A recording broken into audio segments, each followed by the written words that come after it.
జీవితంలో ఓపిక పట్టేవాడు ఎప్పటికీ కూడా అస్సలు ఓడిపోడు. జీవితం నేర్పే పాఠాలు ఇవి. నువ్వు నీ పని నువ్వు మౌనంగా చేసుకుంటూ వెళ్ళు చాలు. విజయం అనేది నీ గురించి గర్వంగా గర్జించి చెబుతుంది. గుర్తుపెట్టుకో, మరణం వచ్చేదాకా సమాధానం దొరకని ఒకే ఒక్క ప్రశ్న, ఎవరిని నమ్మాలి అని. 100 మందిని నువ్వు సంతోష పెట్టకపోయినా పర్వాలేదు, కానీ ఒక్కరిని కూడా పొరపాటున కూడా బాధ పెట్టకుండా బ్రతకడమే మంచివాళ్ళ లక్షణం. జీవితంలో ఓడిపోవడం అంటే కోల్పోవడం కాదు, నీకు తెలియని దాన్ని నువ్వు వెతుక్కోవడమే. ఓడిపోయానని బాధపడకుండా మళ్ళీ ప్రయత్నించు, విజయం ఖచ్చితంగా వస్తుంది. ఇతరుల్ని బాధ పెట్టడం నీటిలో నువ్వు రాయి వేసినంత తేలిక. వారిని తిరిగి మళ్ళీ మామూలు స్థితికి తీసుకురావడం ఆ నదిలో ఆ రాయిని వెతికి తీసుకొచ్చేంత కష్టం. అందుకే ఎప్పుడూ ఎవరిని బాధ పెట్టకు. కాస్త తగ్గి బ్రతుకు, కానీ తలదించుకొని బ్రతకవద్దు.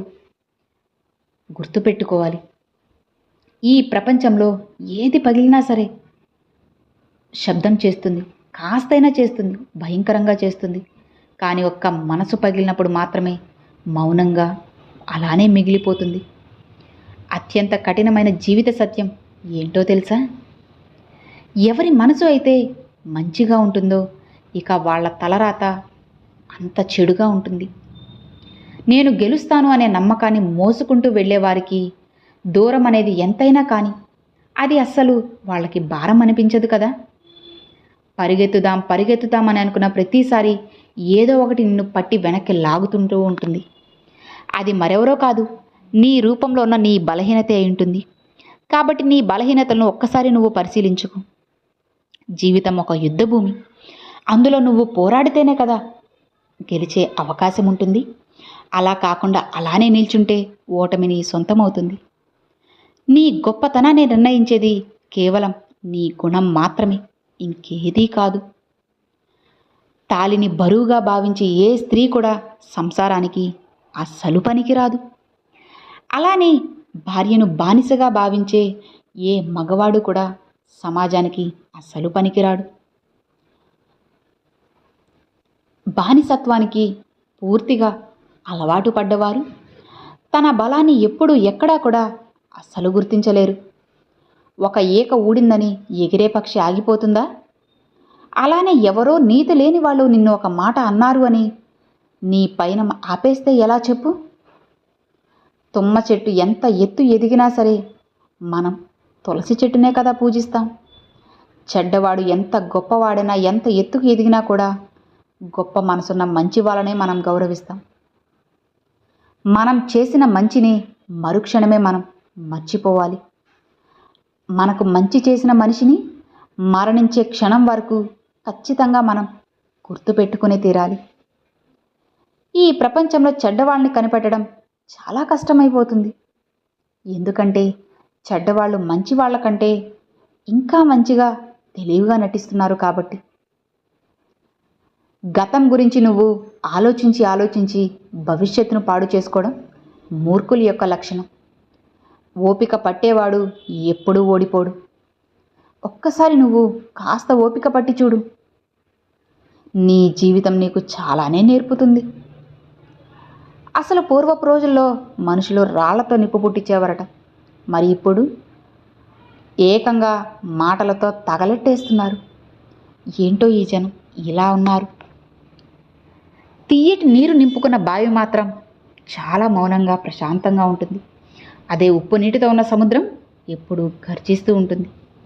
అలానే అజ్ఞాని అనుక్షణం అరుస్తాడు, జ్ఞాని ఎప్పుడు మౌనంగా ఉంటాడు. ఇక్కడ నీ గమ్యాన్ని నిర్ణయించేది నీ చేతులే కానీ నీ అరిచేతి గీతలు కాదు అని నువ్వు ఖచ్చితంగా తెలుసుకో. అసలు తప్పే చేయని మనిషి అంటూ ఈ లోకంలో ఎవరు ఉండరు కదా.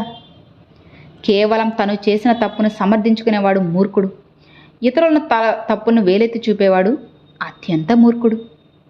చేసిన తప్పును తెలుసుకొని సరిదిద్దుకునే వాళ్ళు మాత్రమే ఉత్తముడు అవుతాడు. గొర్రె ఎలా అయితే కసాయవాడిని నమ్ముతుందో లేదో తెలియదు, కానీ మనిషి మాత్రం ఖచ్చితంగా 100% మాయమాటలు చెప్పే వాళ్ళని మాత్రమే నమ్ముతాడు. అంటించే శక్తి అగ్గిపుల్లకు ఉన్నా వెలిగించేందుకు మాత్రం ఖచ్చితంగా ఒక చెయ్యి కావాలి. ప్రతి రాయిలో ఒక భగవంతుడు ఉంటాడు. కానీ దానికి రూపం ఇవ్వడానికి ఖచ్చితంగా ఒక శిల్పి అవసరం అనేది ఉంటుంది.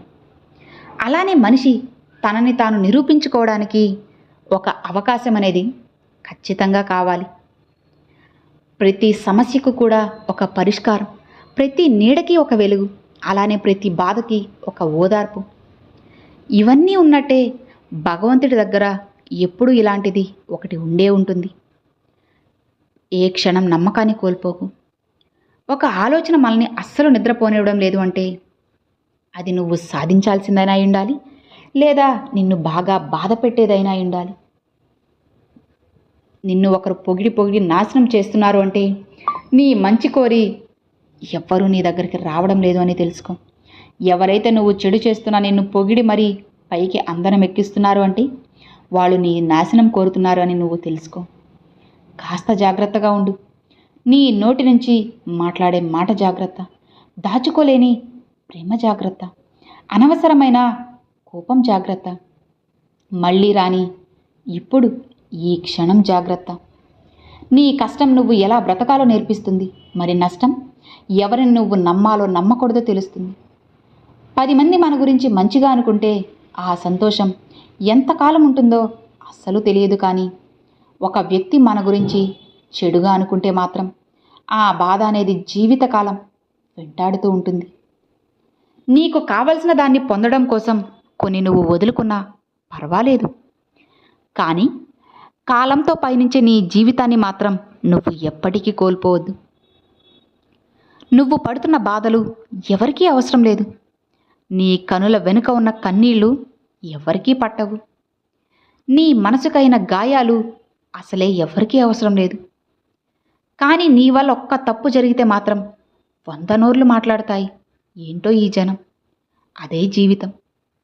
ఎవరు ఏం చెప్పినా మౌనంగా విను, కానీ నీ అంతరాత్మ ఏదైతే చెబుతుందో అది మాత్రమే చెయ్యి.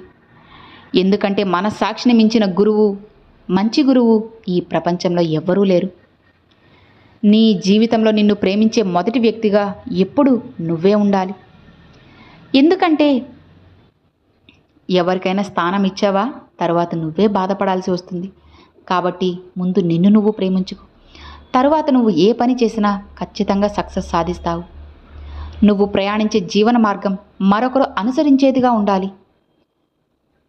నీ మాటలైనా నీళ్ళైనా పారబోయడం అనేది చాలా తేలిక, కానీ వాటిని వెనక్కి తీసుకురావడం అసాధ్యమైన పని.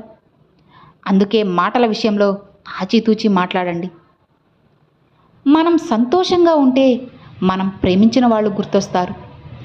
అదే మనం బాధలో ఉంటే మనల్ని ప్రేమించే వాళ్ళు ఖచ్చితంగా గుర్తొస్తారు. నీకున్న భయం ఎప్పుడూ కూడా నీ భవిష్యత్తును నిర్మించదు, కానీ ఆశ అనేది నిర్మిస్తుంది. ఈ భూమిపై నీ జీవితమే శాశ్వతం కానప్పుడు అసలు జీవితంలో వచ్చే సమస్యలు మాత్రం ఎలా శాశ్వతమవుతాయి ఆలోచించు. అందుకే ప్రతి క్షణం నవ్వుతూ సంతోషంగా జీవించండి. అర్థమైంది కదా? Thanks for watching friends.